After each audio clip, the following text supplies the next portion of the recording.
Hello there, and welcome to this edition of Men's Fast Break Basketball with head coach Tyler Sanborn. Coach, thanks for joining me today. Ben, thanks for having me. A little later in the week than we had planned, but glad to have you back this week. So a few things, you dropped the first game of the season, kind of not the way you want to start, but then 4 straight wins, 3 of those road games. A few of those were a little closer than I know you would have liked, but still able to put on a 4-win streak. How'd your team play throughout that period? Yeah, after dropping Greensboro in our opener, we went on the road at hosted Averett in a home game, and we're able to squeak out a win there. We hit a game winner there with under 10 seconds or so. James Smith Jr. came off the ball screen and made an elbow jumper and put us ahead, and we're able to close that out. And then we went to Mary Baldwin for their first ever game in their facility, men's game that is. Obviously they just went Division III last year. They were a club team. We scrimmaged them here, but going up there, it was a tough game. Good atmosphere. It was their first home game ever, so there's a lot of fans that came out. It was an interesting gym. We didn't play great, but we were able to close it out and get the good win there. And then at William Peace, I thought we played really well. We kind of put it all together. Offensively, we were cruising, doing some really good things, doing things that we talk about. And defensively, we did a really good job taking away. They run Princeton offense, taking away a lot of their actions, and we're able to get a pretty convincing win there. And then at Methodist, it was a tough game. We had never won there since I've been here, so it was good. Tough place to play. It was good to go down there and be able to pull out a win. And then obviously, the past couple of games haven't been quite as good though. Yeah, not the best start to their deck. Darius Kemp did average. He had 3 straight double-doubles. Yep. Impressive little streak there for him. Yeah, and winning on the road, obviously, whenever you can do that is always a good thing. It's tough to do anywhere you play. It doesn't matter who you're playing.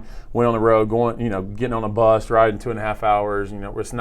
It's not something where we're Division I school and or spending the night in the hotel the night before, or having the amenities of taking a private jet. So it's tough at times to get on the road and get those wins. So it was nice to be able to get the Mary Baldwin, William Peace, and Methodist wins and doing that on the road. And Darius he played well. He had 3 straight double-doubles. He's really kind of coming into his own offensively, kind of coming into his own defensively on the glass as well. So it's nice to see him play well. Mm-hmm. Yep, and then that first ODAC game, close one with Hampton City. First half you guys played, pretty neck and neck, and then to start that second half, you jumped out to a big lead, kind of lost it there, and then back and forth in the end. Yeah, and I don't think we played very well. Credit them; they're a really good team. They're 6-0 right now. They came in, they have a lot of energy, have a lot of versatile pieces offensively, especially. I don't think we really executed what we want to do, especially not like we did in the William Peace game. We kind of let them dictate what the shots that we were taking. We made a bunch of tough shots, which was kind of kept us in the game. And otherwise, offensively, I didn't feel like we really did what we're taught to do. And defensively, we were bad, and especially in the second half, the numbers are. We just did not do what we were supposed to do. We did not guard the ball one-on-one. We did not play good help team defense. And, it was something that we really took a hard look at on film as a team and as our staff. I think we've done some things to really kind of work towards getting better and being more disciplined and doing the right things consistently. And it takes one guy in the way that we play to mess it up. So every possession has to be really locked in. All right, and Quan, started off well. He, had a double-double that game, and James Smith had, a team high 25 points there. They both have really kind of stepped up offensively this year. Yeah, and that's what I expected. We kind of build what we do around them and how they play. So, they're guys that can do a lot individually offensively. We try to build it into what we're doing as a team, and offensively, I think for the most part this entire year we've done pretty well. We're averaging close to 80 points a game. We're shooting over 40%, or probably closer to 44% from the field, and we're shooting decent from 3. So there's a lot of things that we need to improve upon, a lot of details we have to get better at, and every single day is just we're trying to still get better. We're not anywhere near where we need to be. So I think our guys have kind of really started to buy into that more. Losing the past couple games, I think has really kind of shown some weaknesses that we have and what we need to work on. And I think our guys are really kind of locking in to getting better at those. Yeah, and then Hampton Sydney, you gave up 29 points to one player. Tough to win a game when you have, a guy giving up almost, putting up almost 30 on you at home. Yeah, and obviously a lot of those came from free throws down the stretch when he was getting fouled, and credit him. I think he went 10 for 11 maybe from the free throw lines, and a lot of those were in the last couple minutes when we were trying to extend the game. So, and he's a really good player. He's tough, but it's tough to win when you give up really good individual performances like that. You're right. Now, Shenandoah game. I talked to Coach Long the other day. He gave me a few thoughts on what you might say. I know you can't be pleased with that first half. No, it was credit Shenandoah and their coaching staff. They came out in a zone for 40 minutes, and they haven't shown that. So it was a little bit of a surprise and shock to not only me but to our players. Right. And the way that I coach against the zone is kind of we want to have the players figure it out, and we're playing more of just like a motion type offense. We're going to space the floor. We're going to try to get the ball to the middle. We're going to try to face up and play in the middle, and we're going to try to kick to open shooters. And we just did a very poor job of handling that. And obviously that comes back to me and preparing our team for that. But them coming out in the zone kind of really threw us off. We had no rhythm. We gave them, I think, 22 points off turnovers. I think we had 18 turnovers in the game. So it was really, really frustrating. And as a coach, it's almost a helpless feeling on the sideline when you're trying to help your guys through it. And we just continually just didn't make the right plays. Defensively, I think we did a little bit better when it was a half-court setting. In transition, they're really good. They have a really good player. Williams, he averages. He had 40 against EMU before having 30 against us. So he's really talented, made it tough on us. But the biggest key was just trying to get comfortable against their zone pressure, their zone half-court defense. And in the second half, we did a much better job. We settled in. We scored 43 points. I think if we obviously had done that in the first half, we would have won convincingly. Yeah. So, you guys brought it within 2 there at one point, and then the final minutes they kind of closed it out on you there. We kind of wanted to take one out, taking it to the basket and beating us. So he did a really good job coming out with timeout. We're down. I think it was at 3 at that point, and he drove it, and we stopped the ball and kicked it. And the guy made a big 3, and I think the next possession the same thing happened. So, it's one of those things we had to go back and learn from. We went to the drawing board zone-wise, and something where we're going to have to run more sets against zone and try to manufacture points off what we're doing, not necessarily letting players play. Do you expect to see more zone from any? If we handle it like that, I'm sure. If the coaches are smart. Right. Hopefully, we've gotten past that, though. I think the next time that we see zone, we'll be more prepared and our guys will handle it better. But, in that situation, it was rough. It was hard to watch and hard to relive when we watched it on film. So I think our guys have learned some valuable lessons in that. I've definitely learned some valuable lessons in that. So I think we're going to be more prepared the next time we see it. And then Kawan had his second straight double-double. You had 4 guys in double figures, so you really picked it up in the second half there. Shot a lot better and everything. Yeah, and again, 43 points for us in a half is what we're looking for. They stayed in the zone. They never went man, not one possession of man. So it's not something that we were ever really comfortable, but we just kind of found ways to score, which is what the way that I really want to attack people when they run zone defense against us. So how do you limit those big scores? Individual performances. How do you feel that you can kind of limit those to maybe 20-point games instead of almost 30-point games? Yeah, I think a lot of times it's team defense. That's the biggest thing is just guarding those guys, keeping them away from the basket. Making sure that they're, especially if someone that we've keyed in on, like Jalen Williams from Shenandoah, who's averaging, 25 points a game.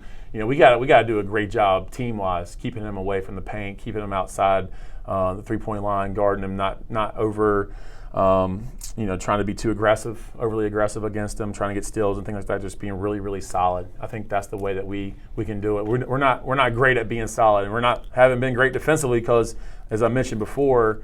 It just takes one guy and what we do to kind of mess up everything. So we just have to be more disciplined, more accountable.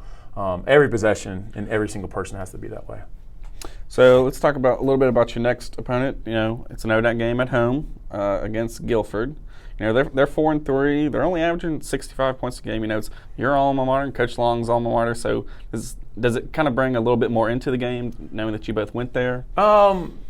It used to, I think. Coach P and I are really good friends. Now, obviously he was my coach, and he's a heck of a coach, and he did a lot for me and my career, and me as a player. Obviously, I came in there and I was not very good. He believed in me, and we had a really good run at it, and I think over 4 years we were 104 and 19 and went to 2 Final Fours, won multiple ODAC championships, and because of that, I was fortunate enough to be able to garner a lot of different accolades, and he really helped develop me as a player and as a person.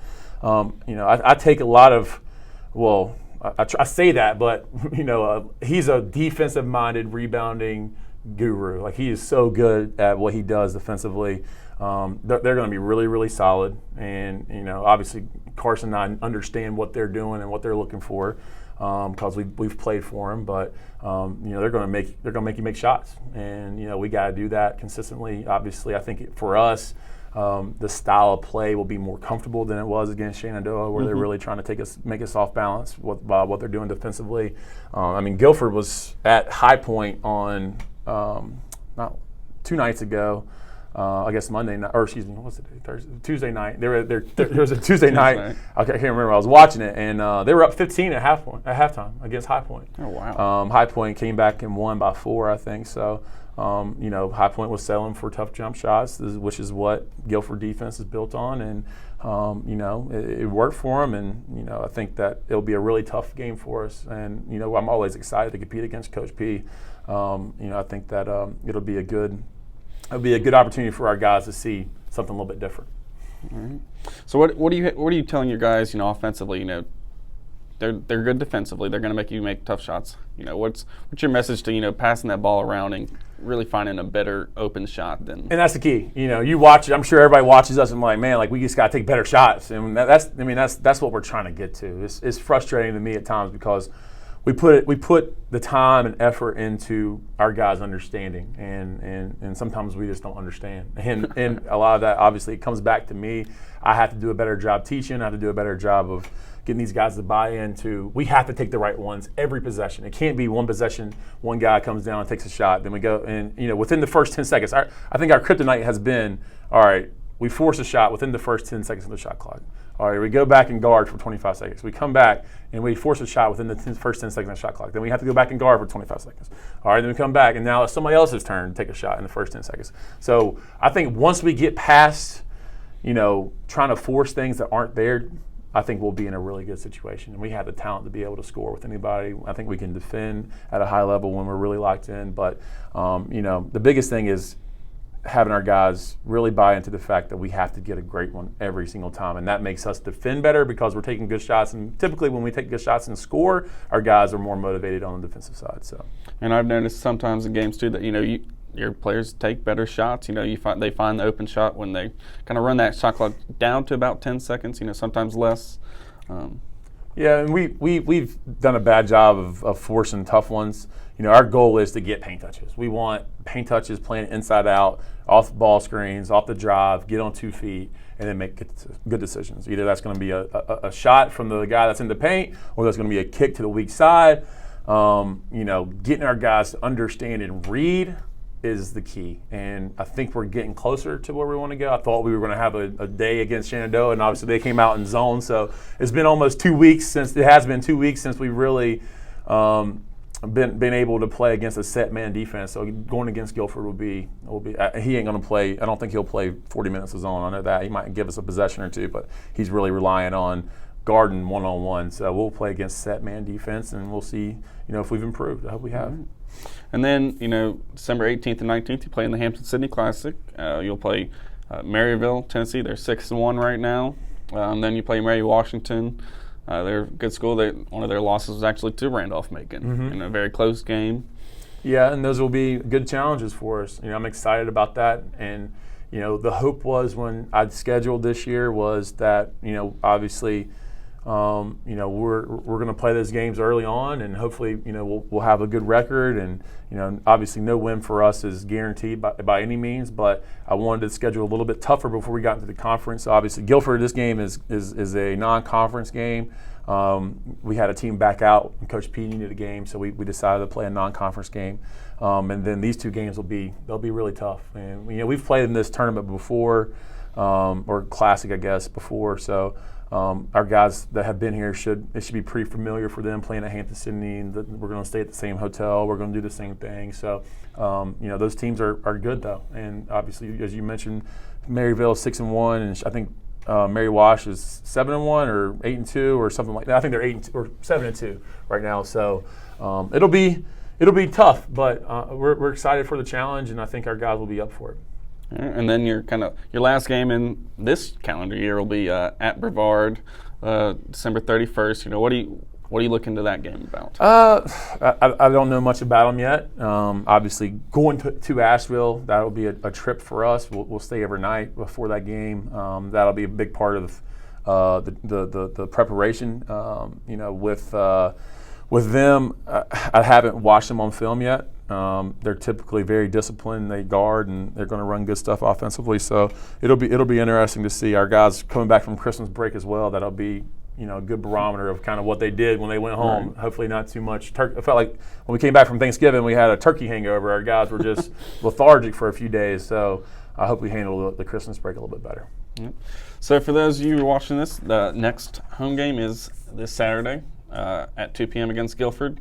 It's a non-conference game, even though they are a ODAC opponent. Then you got the Hampton-Sydney Classic, December 18th and 19th. And then at Brevard, December 31st at 2 p.m. So thanks again, Coach, for joining me this afternoon. I appreciate it. Yeah, thanks, Ben. Thanks for having me. All